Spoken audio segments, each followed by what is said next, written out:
Assalamualaikum warahmatullahi wabarakatuh. Halo teman-teman semua, perkenalkan nama saya Azara Cahaya Katika dari kelas 9C. Video ini dibuat untuk melengkapi tugas prakarya membuat video presentasi materi tentang hasil pengolahan peternakan dan perikanan. Tujuan pembelajaran ini adalah satu, mengenal potensi hasil peternakan dan perikanan di Indonesia. 2. Memahami prinsip dasar pengolahan hasil peternakan dan perikanan. Ketiga, menyebutkan contoh-contoh hasil peternakan dan perikanan. Keempat, memahami metode-metode pengolahan hasil peternakan dan perikanan. Dan yang kelima, mengolah hasil peternakan dan perikanan menjadi olahan pangan setengah jadi. Jenis ikan, daging, telur, dan susu. 1.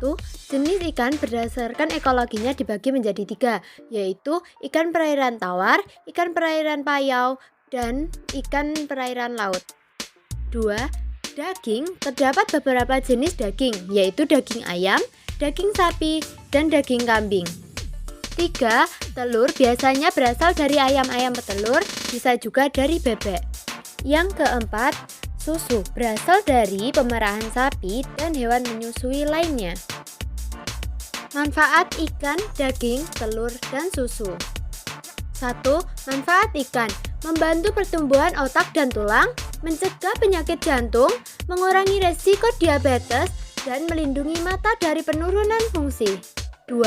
Manfaat daging: meningkatkan metabolisme dalam tubuh, membantu perkembangan otak, membentuk zat antioksidan, dan meningkatkan imunitas, meningkatkan kekebalan tubuh, dan menjaga konsentrasi.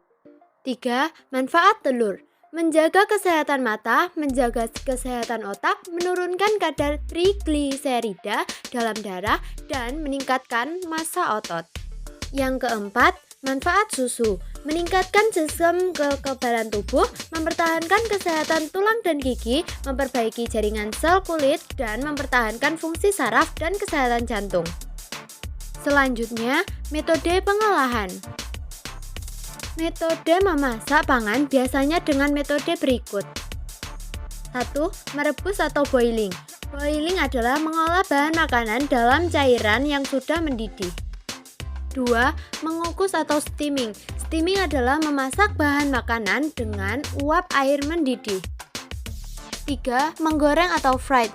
Menggoreng adalah metode memasak dengan cara memasukkan bahan makanan ke dalam minyak panas. 4. Membakar atau grilling. Grilling adalah teknik mengolah makanan di atas lempengan besi panas atau di atas pan dadar yang diletakkan di atas perapian. 5. Memanggang atau baking.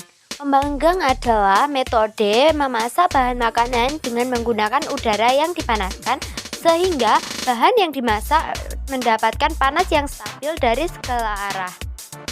Selanjutnya, tahapan pengolahan. Berikut contoh tahapan pengolahan pembuatan udang asam manis.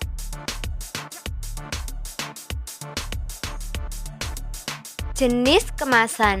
Berdasarkan struktur isinya, kemasan dibedakan menjadi 3 sebagai berikut. 1. Kemasan primer adalah bahan kemas langsung yang mewadai bahan pangan, misalnya kaleng susu. 2.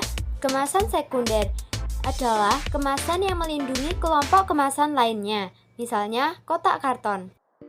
Yang ketiga, kemasan tersier adalah kemasan yang dibutuhkan untuk menyimpan barang produk selama pengiriman, misalnya kotak karton gelombang.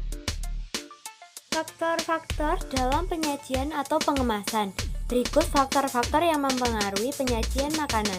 Pertama, higienis dan sanitasi makanan. 2. Cita rasa. 3. Warna dan tekstur. 4. Alat dan kemasan. Jenis olahan pangan setengah jadi.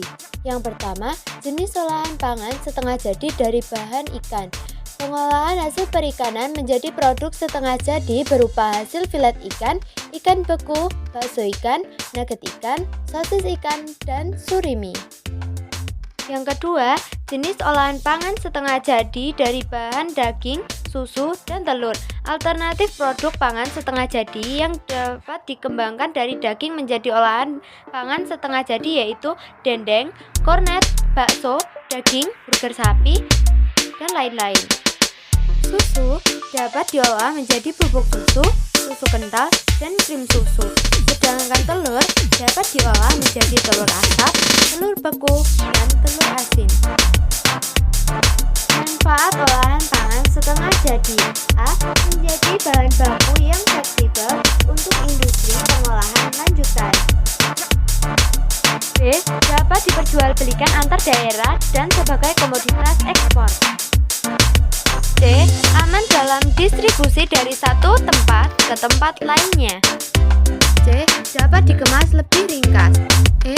Menghemat ruangan dalam penyimpanan. F. Mengurangi biaya dalam penyimpanan. G. Tahan lama dan lebih kuat di cuaca dingin maupun panas.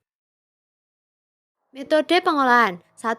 Pembekuan. Pada dasarnya menyimpan makanan dengan cara dibekukan merupakan salah satu cara untuk mengawetkan makanan. Pengeringan. Pengeringan bertujuan untuk mengurangi kandungan air pada ikan dan daging sampai batas yang aman untuk disimpan. Tahapan pengolahan.